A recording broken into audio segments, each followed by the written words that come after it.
Good morning guys! Muling nagbabalik ang inyong Teacher Rolly upang magatid sa inyo ng nagbabagang kaalaman tungkol sa mga halamang makikita lamang natin sa ating kapaligiran.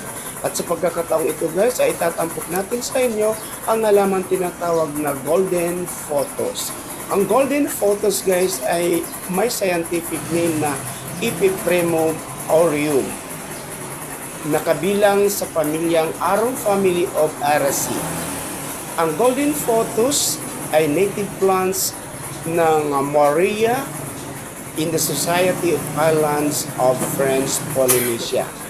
Ang golden photos ay unang ipinakilala noong 1880, which is commonly known as Devil's Vine.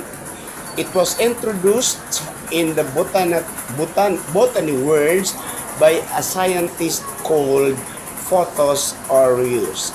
But in 1962, it was renamed as Rhaphidophona due to the similarity of the Epipremum aureum. Yan po guys, sana po ay muli tayo nakapag-ambag sa inyo ng kaalaman tungkol po sa mga lamang makikita natin sa ating kapaligiran. Ika nga, lamang ang may alam.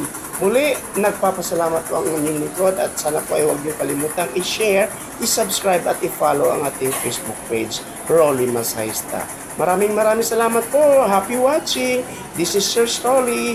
Muling nagsasabi sa inyo ng teacher na, masahista na, vlogger pa. Good morning. Thank you for watching.